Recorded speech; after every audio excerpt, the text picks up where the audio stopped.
Paul, thank you very much for being here. Thank you for your time. How are you? Great, great. Thanks for inviting me. Happy to be here. Right, I'm happy to meet you. Well, I will ask the first question I ask every single guest. Who are you outside of your profession?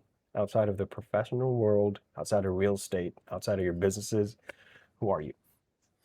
Wow, that's a tough question because I freaking love work and I love my business. It's a big part of who I That's am. it. But I'm married and have four amazing kids. And so a husband and a father is probably going to come first. And if I can get back into it, a little bit more of a cyclist and a fly fisherman. Those are the only hobbies that have stuck with me through life. Yeah. Cyclist, are you still doing, you do biking up to this day? Not You know what? anymore I'm because just you, starting to try to get back into it. I used to love to cycle. I spent a lot of years in Asia, and so when I lived in Tokyo, every Saturday I'd go out and ride the mountains for 4, 5, 6, 7 hours. I've done some fun long treks and stuff, but then I stopped for a number of years. About the last 5 or so years, gained some weight. Now I got to like work back through that, But I love being out on the road. It's a fun way to discover places. It's fun to go somewhere and ride for 4 hours. You see so much of the area. Yeah. that's So superhuman it's a to lot of me. fun. 4 hours. What was your longest ride? Oh, I have no idea. I did Straight? Is that straight, or like do you rest in between? no, you're just riding, but there's up and downhill, you kind of rest on the downhill a little bit. Um the most enjoyable ride I think I did was at the end of 2020, I think. In November of 2020, I rode from Tokyo to Kyoto on an old path. There's two roadways, old historical roadways. One, sorry for this little history lesson for everybody that doesn't know Japan, but Kyoto is an old capital, and then Tokyo was Edo. Yes. And the Edo part of Tokyo, Perfect. Edogawa. Yeah. So I lived probably 4 or 5 kilometers from Edo. So I went to Edo, took a picture and started in Edo. And then I rode to the equivalent bridge in Kyoto, 620 kilometers. I did it over 5 days. I did, 120 kilometers a day. But there are 2 pathways. The one that goes along the coast that has where the Shinkansen, the bullet train is now. Yeah. That's where rich Gotcha. people traveled because they had enough money to pay for the ferries across the big rivers. But poor people couldn't pay for the ferries. So what they would do is head up into the mountains of Nagano, right where the Olympics are at, because you can cross mountain rivers way up in the mountains. There's small rivers, right? And then they come Amazing. down Kanagawa. And so I rode that one up through the mountains and down around through. So absolutely gorgeous. Amazing ride. So much fun. Anybody that loves to cycle, take your bike with you when you visit Japan. It's an amazing place to cycle. Well, I've known people who've recently been cycling in Japan. And they once they started, they go back there like almost every year. And fun fact, that's why I'm happy you talked about this. Mentioned that I was a QA for training systems before. That was for a Japanese company for 6 years. So I have Oh, an idea. awesome. So Kyoto, Tokyo, the reverse. I know that all of Yep. that stuff. It's cool. It's so cool that you're like, what? You live there? You lived there for how many I years? lived there. I've lived there 4 or 5 times. I don't know, 12, 13, 14 years. I'm not sure how long. Did a little short stint in Singapore before coming back to the States this time for about 3 years. But Japan's a second home for us. I met my wife in Indiana. She's originally from there. I'd lived there twice before I met her. My kids are all dual citizens. A couple of my kids have lived there alone as volunteers. I have a son right now as a volunteer in Korea. So it's kind of that part of the world is a home to us. My wife's heading back to Japan in a month or 2 for a while. I'm the one that doesn't get to go as often. It kind of stinks. I'm like always here left holding the bag. Yeah. Well, I want to confirm that. So your children are dual citizens in Japan and the In the U.S. US. That's so wonderful. They're so lucky. It's so hard to get like the passport there, right? Like, so Yeah. lucky. Beautiful Their place. travel is so convenient too. They take them both and they never really have any issues, right? They just pull out the one they need at the time. It's so awesome. Yeah. Well, they got Lucky their kid. dad to thank for that. But if And well, mom. now let's transition to a Yep. question how you got started, and hopefully we get to how you ended up in living in those, Yeah. around the world. How did you get started with everything? So I took a very traditional career route. Excuse me. I took a really traditional career route. Oh my gosh. I think I inhaled some dust just now. My career route went, it was 1950s designed. Go to school, get decent grades. I studied engineering, studied robotics, started working at companies. I did an internship in Japan back then. I had served as a volunteer for my church in Japan for a couple of years. Nerd again. Traditional route, engineering, robotics. I guess that was your degree, right? Yeah, yeah. So I studied mechanical engineering, or studied robotics, had a lot of fun in that, ended up in an engineering job, did that for a blip. I had, in the middle of school, volunteered as a missionary to Japan for 2 years with my church. And so I had some experience over there and spoke the language. So then I went on an internship there with a completely different school, oddly enough. Carnegie Mellon paid for it, and I wasn't doing undergrad there. And went over there as an engineer, came back, worked, and then ended up being offered a job by a US branch of the company I'd interned at. So I spent a little bit of time through that. And then I moved from engineering. I went to grad school, moved into finance, worked in a bank for a bit. Now, my mother had moved like at 50 years old, started as a real estate agent. Crazy late career like thing. And my mom absolutely loved it. And she started buying properties. So as I was doing my little W-2 career, I was always paying attention to real estate, because when I was 12, I was going around cleaning rentals and like hearing my mom talk about it, and her love for it kind of sunk into me. So as I started going through this career, I worked at a bank, then worked in insurance, and then insurance ended up with Zurich taking me back to Japan for the third time, I guess, and the first time as a family.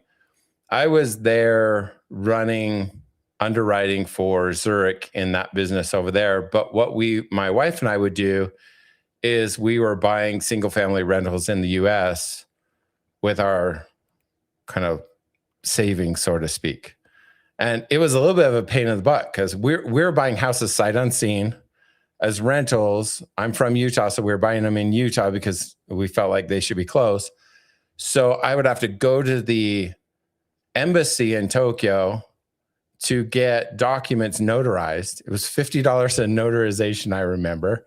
But it would take me a week or two to get in because you had to make an appointment. You can't just show up, right? True. It's not like a bank here. You just show up and get it notarized. And so we would do that and have my sister stand in for us and then buy properties. One of those properties we still have, I owned it for 13 years before I ever saw the inside. Isn't that crazy? It's sight unseen. Crazy. It's a great property now. I mean, it makes us maybe $1,000 a month net, and it's just a tiny little house. I think our total costs on it are $800 a month. But we started buying those. That was the beginning of my real estate journey. So it was a W-2 career that led me to, thanks to my mom, deciding instead of putting all of our money in the stock market or wherever, let's start buying real estate on the side. And that's how we started. Gosh, and where are you operating now? When did you decide to go back to the US and do full-time, Yeah. real estate here? So 10 years later, a lot of things off and on. We're in Japan for 8. Total, maybe we're in Japan for 10. We're in Singapore for maybe 3. So 13 years later, we moved back to the US a few years ago and quit everything I was doing, moved here with the intent of actually doing multifamily. So I had started doing, I started being an LP investor in people's multifamily syndications and started being more active part-time. In fact, one summer, my oldest boy convinced me to start a wholesale operation during our 2-month leave to the US, so I still worked. I didn't take 2 months off, right? And we started up a little wholesale business to see if we could figure out how it worked. I mean, that's kind of how we had spent the summers, just screwing off with things like that. So 2023, we came back. I intended to do multifamily, and I absolutely love multifamily. But somebody called me up and said, will you lend me $89,000 for a fix and flip? Okay. And I thought, well, my first response was, it was an intermediary, somebody I knew. They said, hey, will you lend this guy this money? I said, hey, you called Paul Brown. You have the wrong number. Like, why would you call me and ask for money on a fix and flip? I don't even, like, that has nothing to do with my world, right? And he says, no, I meant to call you. It's a pretty good deal. You can make some money. And I said, and long story short, his money had fallen out. He needed a subordinate loan. The only person that would offer it to him within the week wanted 40% for 3 months. Okay. It's pretty crazy, right? 3 months lending, not 40% annualized, 40%. Yeah. And I thought, oh crap, okay, I'll do it for 25. Like, it's still insane, still 100% return. And that led me to starting an entire lending business. I lent millions of dollars on tons of deals across the US for the next couple of years, until I realized, why in the world am I doing subordinate lending for real estate investors? This is the most high risk, crazy crap in the world. It is. Right. So that was my first phase, and being home was that. Because of doing that and seeing how many people lost money doing subordinate lending, with another partner, we started a debt recovery business. Okay. And that business has now evolved into where we're focused less on collecting that kind of debt and more on collecting surplus or overage from foreclosures and trying to get that money back to the people that got foreclosed on. That whole world is a really interesting world. I mean, states basically robbed the poor people getting foreclosed on for years, right? Sure. So that's a really, really fun little business. But my lending business, we just stopped doing subordinate lending, that kind of second and third position. My claim to fame is I've lent eighth position before, and was paid off. But almost nobody I know is dumb enough to do an eighth position loan. We converted that to, I don't know what you'd call it. We refer to it as escrow-backed lending. Some people call it transactional lending, where we focus on lending money to facilitate transactions happening where our money never leaves escrow. Gotcha. So we lend it in, it's protected by the escrow account. It never can leave escrow except to come back to us by means of our contracts. So it's very low risk lending. And that has been a really fun business. Once we got it off, shifting to that essentially went straight to zero and then started a whole new bit. But it has been an absolute blast. My business partner's fantastic. And we're finally feeling some really solid momentum over the last year. So sorry for the long-windedness, but ebbs and turns in the real estate journey and tons of fun. This is what we're all about. Again, real stories from real people. And so now, if you could summarize that, how many LLCs or how many businesses do you have now? So you have your loaning business, you have your real estate business. Is that just the two? So personally, I have a passive LLC that holds a few long-term. I have an active that does some different things and also rents one of my long-terms and short-term rents it out. So that's two that are personal. Then we have the lending business, like you said, but that lending business is funded through an SEC fund. So we have a GP and an LP company. Gotcha. They're not all LLCs. The LP is an LP, not an LLC. So the lending business is really three, but the lending company has a subordinate for reasons that would just bore people to death, but to make the lending work out. So there's four to run the lending business, to run the fund and the lending business. And then we have, I guess that would make six. So then the seventh one would be the debt recovery business, North Peak Recovery. Yeah. How do you keep everything organized? It seems like because there's just some personal side stuff too. It's How crazy. how did you come up with a system? If you can like talk to us in how your system works and how you came up with it. Wow. I think I came up with it. Yeah, I think I came up with it like everybody else does, Lee. Um, one bad move after another. One Okay. solution going, oh wait, oops, I forgot to file taxes, or whatever. And then going, I completely forgot to add that LLC. Um, I I use a few just spreadsheets to keep track of certain things. Can't go But wrong with then, that. like all my bookkeeping, I'll do in QuickBooks, and more, we have Claude Cowork, so agentic AI. Use Claude Cowork to keep up our bookkeeping, to do the bookkeeping. So go in the middle of the night and check for any new transactions, and then propose how they should be recorded if it's not a standard one. Go do the research. It's really neat because instead of like a bookkeeper asking me, hey, I don't know what this transaction's related to, it'll go into my CRM or into our Slack channels, and it'll figure out what that transaction's supposed to be and then propose it. So it's really nice. So now um, we're using tools like that, QuickBooks, to keep the accounting straight. I aggregated things into single attorneys to make sure that all the LLCs are getting paid for and managed right. I was doing things all over the place before, Yeah, I could using an imagine. attorney here and there. I think at one point I had 3 different attorneys with the LLCs, and because you're creating them and you're like, oh, I need a Delaware one. Who should I use? So aggregation, sometimes it's not the most cost-effective way, but it's worth spending a couple extra bucks to have it organized, right? And most of our businesses are pretty simple. And so we have a CRM for the lending business. We have a CRM for the debt recovery business that's different, a different tool.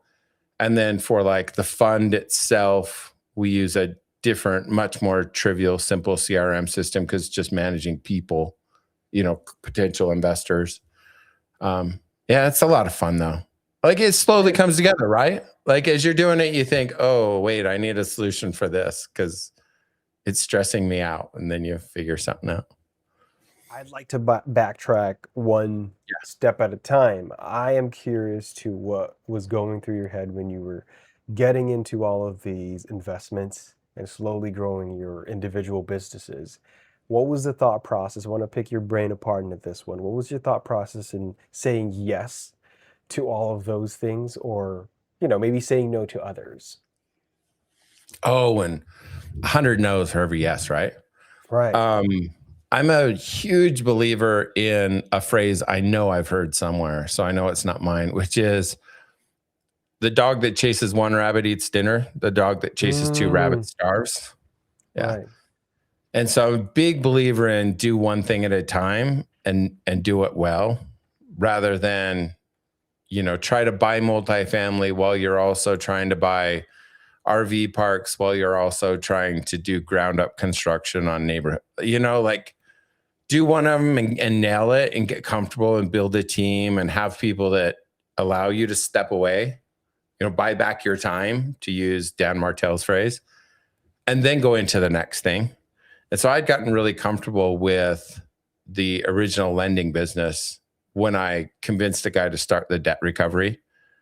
Now he carried by far the weight on that while it was a pure debt recovery before changing it to more surplus, which allowed me to then focus on the transactional funding business. Gotcha. And again, there, 6 months into it, over kind of a slow dating approach, ended Yeah. up with a fantastic partner. We didn't just say, hey, let's be business partners. We were running parallel lending businesses. And slowly it was, hey, I'm going to use your system for this. And then we realized, all right, we understand each other. We're very different people, but we can fill different roles in the company, and this works great.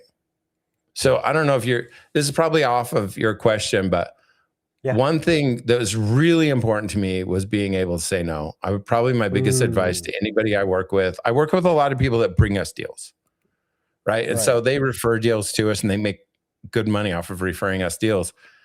But then they'll start trying to refer this and that and do this other. And I preach, get really good and make sure you have really solid deal flow and stable things you can walk away from and they still function before you start chasing the next thing. You know, the shiny object syndrome is super dangerous for success.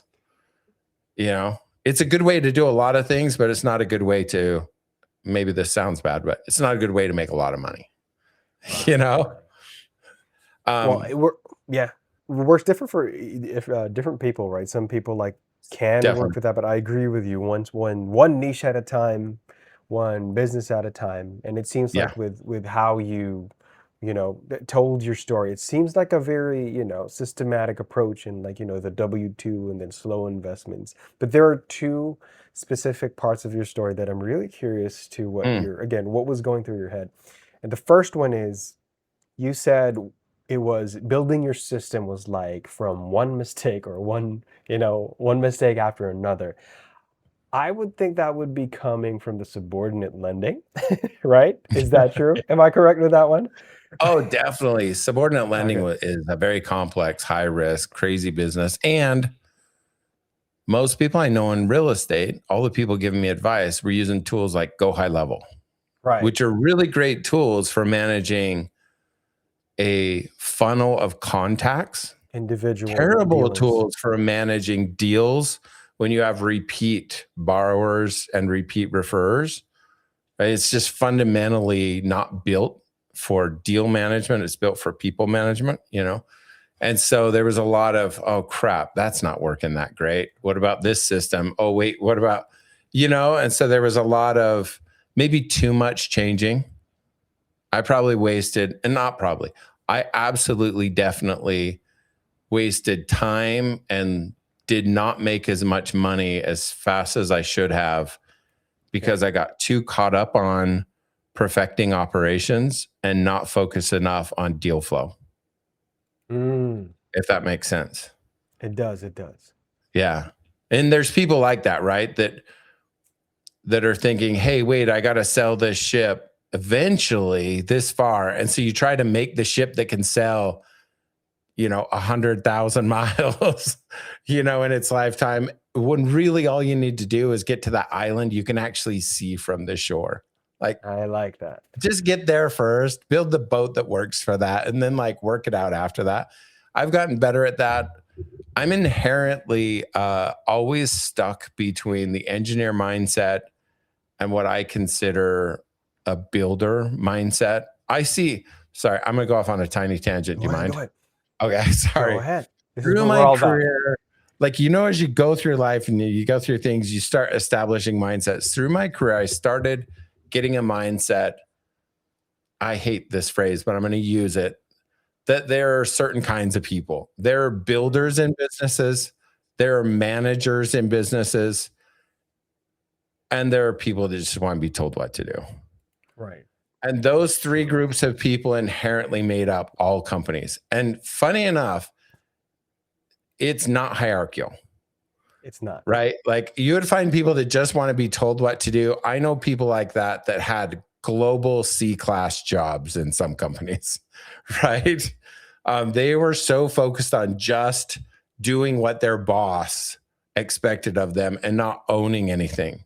Mostly you find in W-2 world managers. You don't find a lot of builders. Mostly it's people that are really good at taking a business and getting it to hum. Right? They'll just they'll refine it and get it really good. My wife is an excellent manager. She'll take anything that's functioning and make it function better. I'm a horrible manager in the definition I'm using. I love to build. I hate to manage. I've worked in 6 or 7 industries because of that. Right? I loved going into a business that is shrinking and losing money because I get to create. Right. But once it's growing and making money, I start going through this cycling phase of being depressed, suicidal, and wanting to just run without ever stopping. I can't stand it at all. It eats at my core, right? And it took a long time for my wife to understand that, because she would always say, wait, now the business is so good, why do you want to leave? Right. Right. And I'm like, that's why I want to leave. There's nothing left to be done, right? Except manage it and fine tune it, which is a very important job. I don't mean to dismiss that. It's just one that my personality can't do. I can't take it. And so I find that I lean much heavier to the builder side, but I equate that not with, there's a book that buckets everybody into visionaries and what is it? Visionary and, all your listeners right now are yelling it because I can't think of the word, but it's like an operational leader, integrator, visionary and integrator. Yeah. The reason I use the word builder, and I really don't like the word visionary at all, is because one thing I never found a shortage of in my entire career in any company, in any industry, was ideas. True. There's so many good ideas out there. They're everywhere, and everybody, not everybody, but there's just buckets of good ideas. What there's a real shortage of is people that can take a good idea and make a minimal viable product. Like prove it works in the real world, right? Like a inventor. They take a good idea. They don't just have a good idea and tell people about it. They go make it work. Like the light bulb turns on, right? But there was no way that dude was going to mass produce light bulbs. Like it wasn't in his soul, right? But like now that it works, hey, somebody go do this. This is super cool. Check it out, right? And then he's right back to screwing up, trying to figure out the next thing that he can bring to reality. That's the builder to me. And so there's a part of me that gets caught up in the systems because I feel like there's a need to make it work. I got to prove this actually works.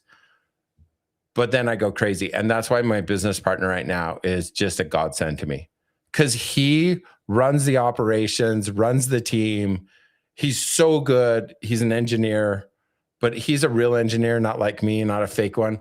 He can like handle the detail and the complex and like make that machine run. And that's how it makes money, right? It never makes money when I'm done. It's just like proved out. You know?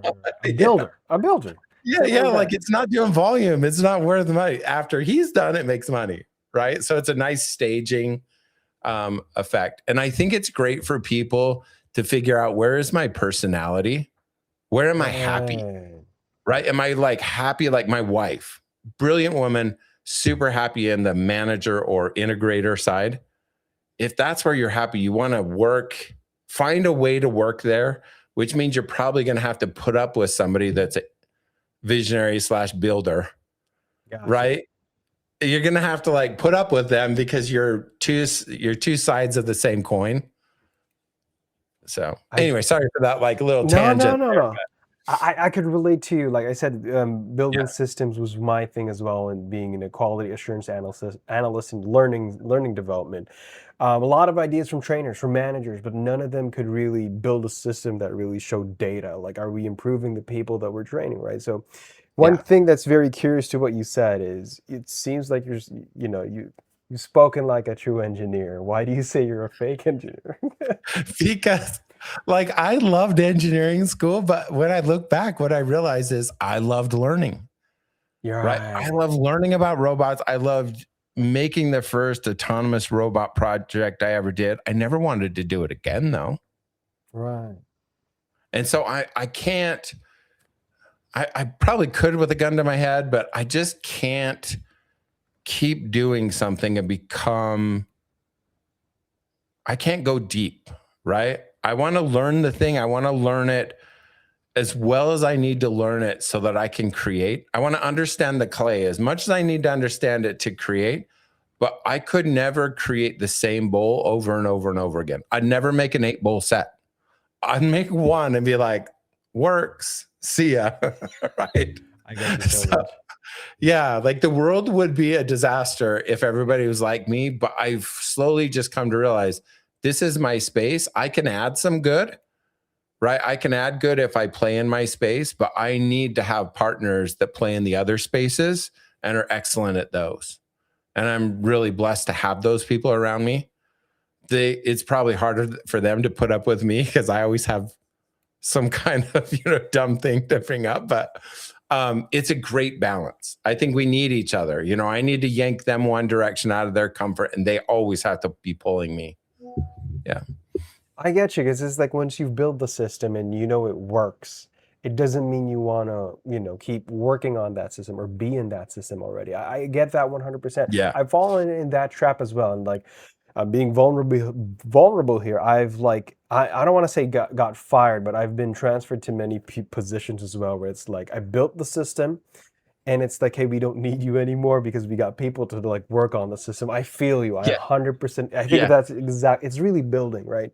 Like you get excited, like, oh, we have stuff to work on, right? We have Yeah. all these things to plug in and all that. But once everything's working, once the machine is working, again, you want to see other people, ride that machine or be the cog of Yeah. that Then you machine, need people right? that can do that. Yeah. That have Right. that skill set and that personality type. I mean, there's all the colors of the rainbow for a reason, right? If everything was one of those colors, it'd be boring. So You're I'm right. happy to be the one color I am, and I'm good with it. Yeah. Well, working with other people, I think one of the wrong expectations in corporate, because I think we've both worked in that. Corporate is Yeah. like expecting everybody to be a visionary or like being more than what they are. I guess you have a team as well, right? How important is it to you to, embrace the roles that they want to be in and not pushing them to where they're uncomfortable? Tell me and how Yeah. you work with other people in that way. That's really good. I think most of my business, the biggest relationship I have is between me and my business partners, right? Okay. And trying that in itself is kind of a growing challenge more than anything, to constantly make sure that you're communicating enough and defining lines well enough, right? Gotcha. Hey, even if they're decision making lines or whatever it is, but also being clear about, hey, this is my space, and it's not this is my space, stay out of it. It's more, this is my space, I'm responsible, right? Gotcha. If I'm not getting this crap done, you should be saying something, right? And being really responsible for our areas. Now with staff we have very light staff teams, and Right. that's a challenge, to try to make sure that we feel like people are fulfilled, right? And that it's not just pay. Right. Of Right. course, people are working jobs to get paid.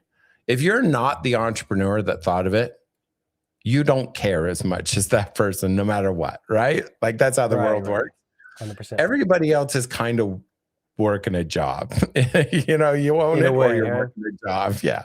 I mean, as much as you can help people see a vision and realize, hey, what I'm doing is part of something bigger, than it's much more motivating and whatnot. But that is a struggle for us. There are limitations in our companies on what the staff can really get involved in, Right. right? Within a year, they're really good at their job. That's it. We don't have a lot of hierarchy, so it's, That's how do nice. we involve them in other discussions? How do we engage them differently? How do we share other things? I'm all for not necessarily sharing equity with employees, but by doing profit sharing. Wow. Okay, that's much better then. Right. Like I don't like the equity thing because it adds in a whole bunch of complexities that are just, Equity. yeah, like, and there are like real legal complexities that come into play. But the equivalent that I think most of them mostly care about is knowing that 10% of all profits are dispersed as bonus to, like, True. whatever that number is. I'm just making something up. That they own the equity is less important than they get paid the profits relevant, equivalent to the equity. So I'm a big fan of that, because then they feel like the better we do, the more we all can make, stuff like Right. that. I think's always good in companies, but I think I went totally off track, but No, we're on it's track of fun. that. I think what I'm in agreement with you. It's like you want them to improve, but it's hard to ride that line and like want to push them to do better in their jobs, but sometimes Yeah. by pushing them, they have to be involved in something outside of their, role. And I think one of the, It's again, I don't want to say wrong approach, right? But it's just like I watched this like a clip where it's like the HR is expecting for an employee to do better, but they didn't do like incentive. They didn't incentivize and like doing them better, and like, hey, I'm still doing my job, right? yeah. But at the end of the day, that's their role. Like what you said, Yeah. embracing everybody's role. But to that, I want Yeah. to now transition to your favorite niche. We got to get into that. You said multifamily, right? What makes you, Oh for me, man. it's fix and flips. So what we do here in Oh, our, really? Oh, that's yeah, awesome. So we mostly because it's, fund fix and flips. Yeah. it's We're fun. always funding into that side. Yeah. That's a Why very active multifamily side. for you? For me, it's because over time, what I found is I just love business. I really Right, love business. I love something with a P&L. I love right. something that this is going to sound horrible, but I'm going to say it without the nuances. I love to be able to control the Hmm. value, right? And in a single family home, I have much less control of value. You kind of do when you're fix and flipping it because you're adding value in.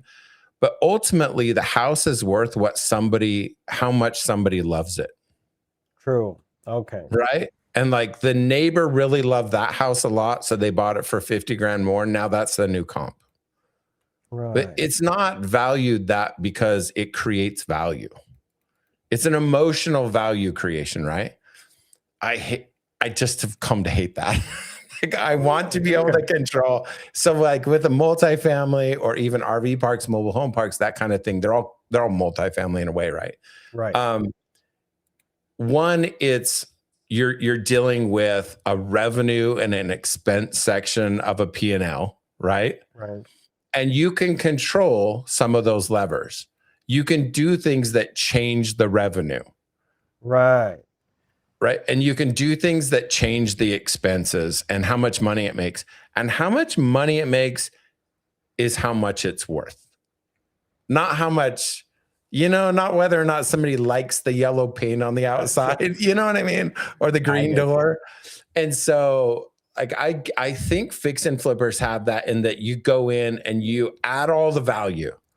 But except for you, nobody actually adds value. It's just who loves it the most, right? Fun. And I love the biz. I love that it's driven off of a P&L and there are line items in that P&L that you can manipulate, right? There's levers in it you can pull, and that's fun. That's how businesses work, right? You pull and push levers to try to get the best outcome. Yeah. So I get you. Well, you say you're a fake engineer, but like again, like an engineer. that was so engineer, wasn't it? Right. No, everything so far has been so engineered, and I love it. I love it. We need people like you, to be honest, because there's no right or wrong. For me, I No. do like that emotional part of fix and flips because it's a personal thing. But at the Yeah. same time, it's a reality as well that business is business, because not all, even fix and flips, Yeah. at the end of the day, it's still business, right? So, Yeah. well, we can add like 5 to 10 grand to the value of that, but at the end of the day, you're not going to say yes to that if it still doesn't sell well, right? Yeah. It's still Yeah. Yeah. business at the end of the day. It's total But business. Yeah. right, so multifamily is very interesting, but what do you think people get wrong? Here's a good question. With buy boxes in multifamilies. So I'm mostly until now been LP investor in Right. multifamily, right? So I go in and mess around with the underwriting. Um, and I'm just starting to be able to walk away from my other businesses enough to really take multifamily more serious. Gotcha. The errors that I've seen over the last 5 years, it's a really short window, but the last 5 years with multifamily is the same thing you see with fix and flippers or anybody else. Mm. People are overconfident about their exits. And so Oh. it's same thing in lending. I've watched a lot of lenders go under, private money lenders. I've a number of friends that have gone under because of losses, because you do a deal and it looks so good, you become really confident of the exit. instead of looking at it and saying, what are the 10 ways I'll never see my money again? Right. And when you think through those, a couple of them might start screaming at you and you think, oh, wait, like that's pretty probable. Right. Right. And you walk, you don't get into it. And one of the things, I mean, everybody knows this, but over the last decade, one of the big errors was people went into multifamily because it was trendy. That's always dangerous, right? Kind of like, RV parks are getting really trendy right now. I love them, but I think there's going to be a lot of people making really bad buying decisions because of it. You feel this sense of urgency. I need to just do this. Everybody's doing this. Everybody's winning. There's a real optimism that goes to it. And you assume your exit is going to happen. And then what happened to so many of them is rates changed on them. Their exit wasn't in 5 years or 7. Rates changed on them. Now their primary loan that they didn't have for 30 years, that they only had for 7, that's coming due on them. Everything's blowing up on them because they didn't really think about what happens if I have to hold this for 15 years. Right. Does this play out if I can't exit the way I wanted and I need to exit later a different way? And you've seen this with fix and flippers. Fix and flippers don't only have one exit. They buy a deal and it has to exit this one way. They kill themselves. They blow up, right? Their businesses die because they will undoubtedly end up with a couple of those at the same time that don't work. And then everything just goes to crap really fast, right? But good ones have a couple exits. They know, oh, I could do this. I'm buying this now. I could actually wholesale this off. I know 3 people that would buy it from me if I can't handle this one in my port. Or I know I can refinance this into a DSCR. I'm not guessing at it. Like I've done the math. I could break even doing that, or I can handle the money that's left in it. You do the math and make sure that you're not dependent on one exit on one timeline. So I think one exit on one timeline dependency is probably big in all of our businesses. Right. Not only multifamily too, but you're right. That's what we do too with the fix and flips. Is like worst case scenario, you'd turn it into a rental until you could sell it. Right. Yeah. I think but still that's like a different exit still, right? I think I've never thought about that exit. It's usually I'm thinking like a bird dogger or like a wholesaler where it's like multifamily is like offering the right property, but the exit is actually an interesting. That is one of the things that, again, like an engineer, the probabilities are higher when you look at it that way, right? Yeah. Right. The statistics are like higher and you're earning more. That's interesting. But I want to go back to something personal now. Okay. Your mother, right?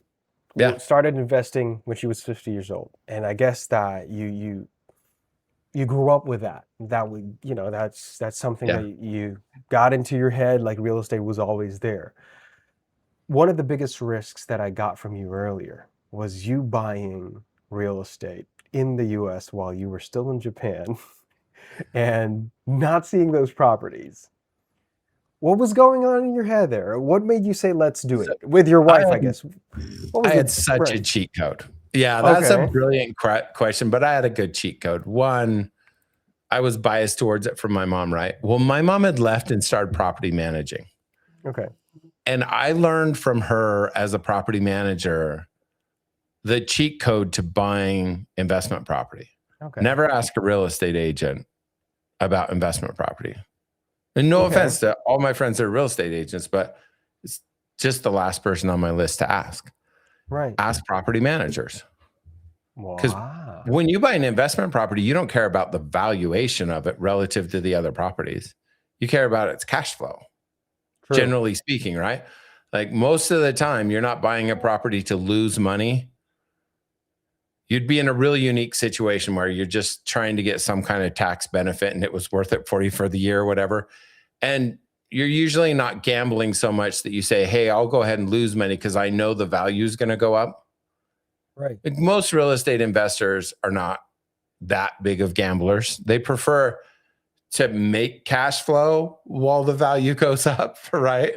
And so what I found was I would be talking to her and she'd say, oh, I saw this great house in such and such an area.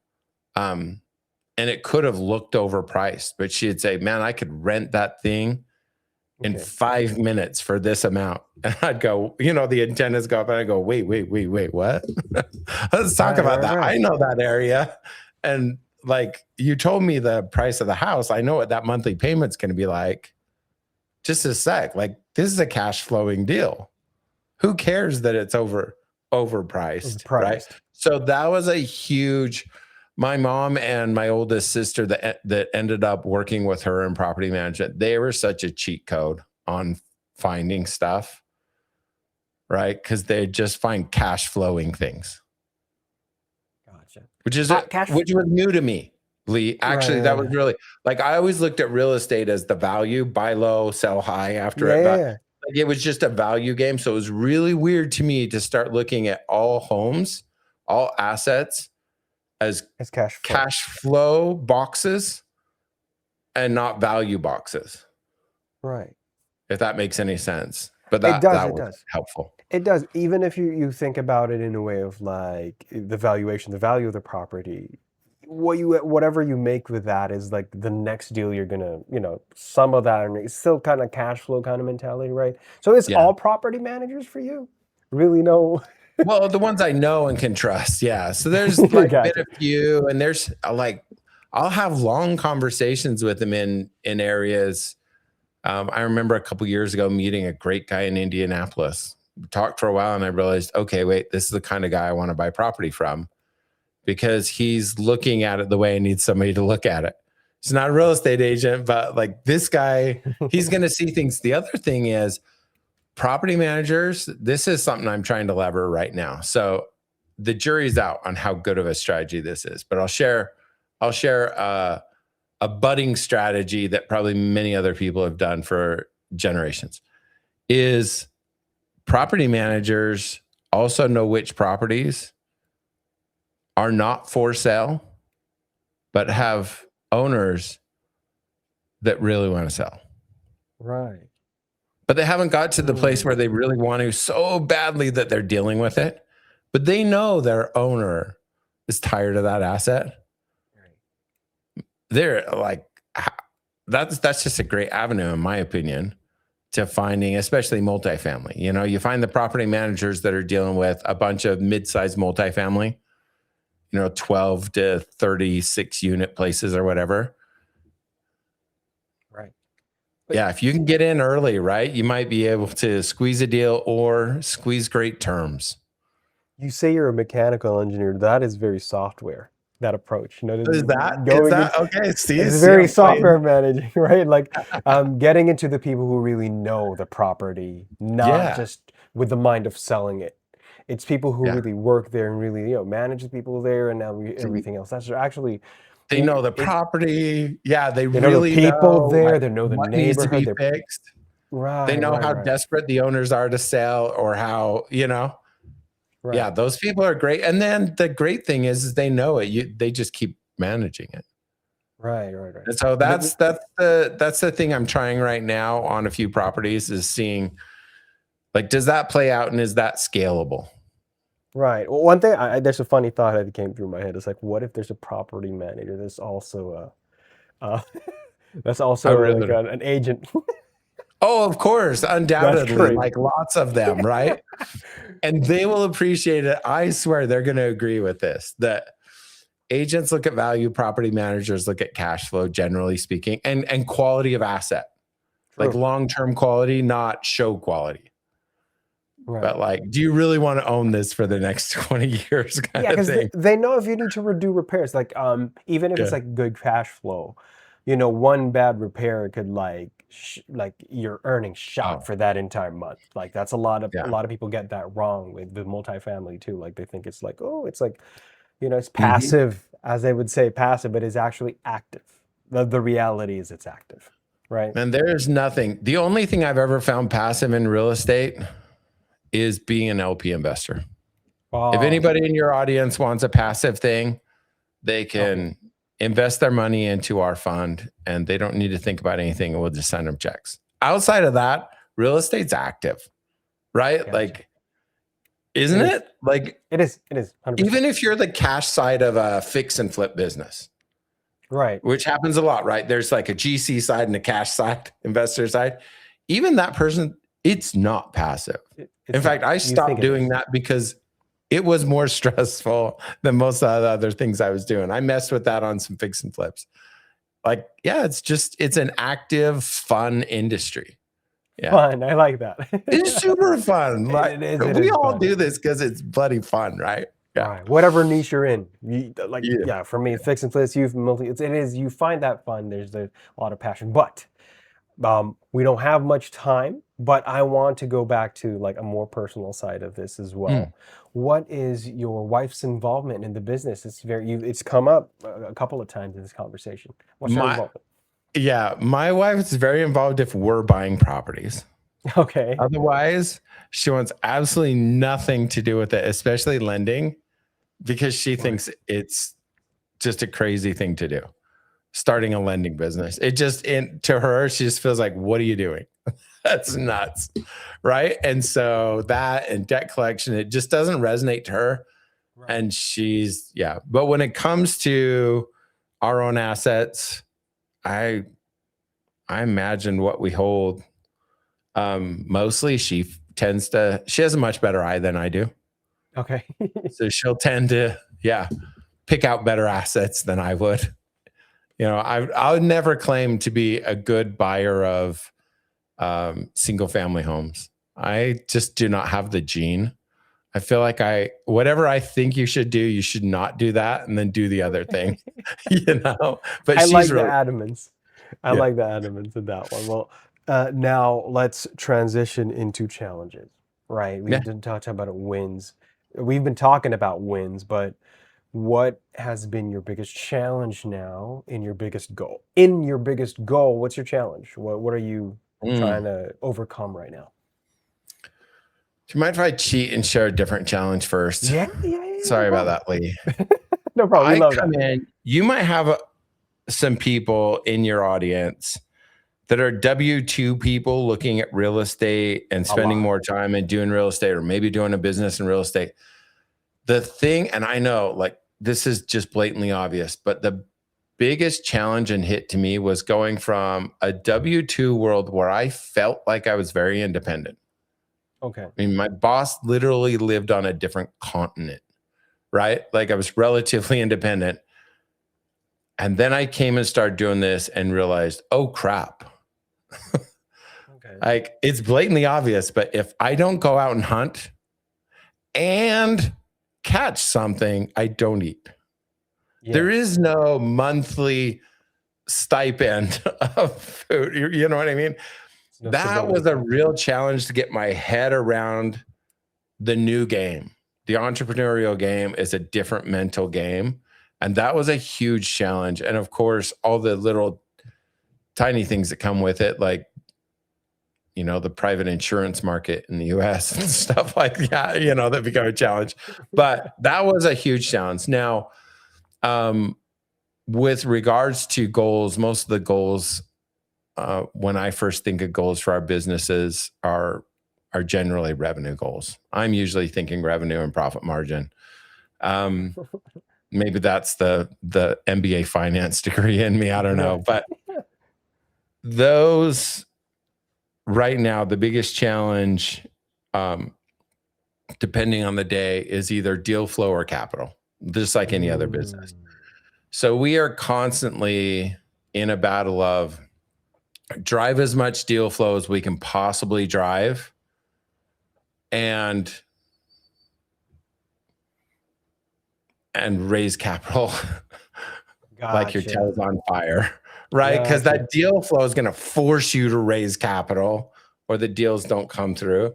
So it's that balance of, do we have too many deals, too much capital, too many deals, too much capital? But hopefully that's a thing like this where you're chasing yourself up. It just goes up. Yeah. And you're just chasing upwards. So that's where the stress comes from is, oh crap, we have this amazing deal. Oh, wait, we're like $1 million short in our fund to do that next week, right? Okay, we need $1 million this week. Who do we call? That's my general life. I think that's my most average experience on a given week. Right, and it's been I would assume that has always been once your business was established or Yeah. businesses have been, it's always has been even in the lending business that's the same thing, right? And like Yeah. I would call that deal flow, right? Deal flow is the biggest. But as soon Right? as you get deal flow going, then you're like, oh crap, we need more capital. Capital flow. And It's if you always have the too much flow. capital, then you're going, oh dang, we're paying Need for all more this assets, capital. no We more need more assets, right? deal flow. We need more Right, deal right, flow. right. Yeah. It's a good challenge to have, I'd say. It's a good It challenge to is, have. but it's still stressful, right? And everybody Right. out there doing this, we all feel the stress of if I don't get more deal flow, we're not going to meet our targets. And then as soon as you start, driving that where it needs to be, you think, Right. oh crap, how are we going to close these? Like, I'm short on capital. And then you're chasing everybody you've ever met that ever had a job once in their life, right? Yeah. Well, last question for me. Last question and the request after this. Last Yeah. question is I always ask, so I ask the same question in the first part of the podcast, and I ask the same question at the end of the last question at the end of the podcast.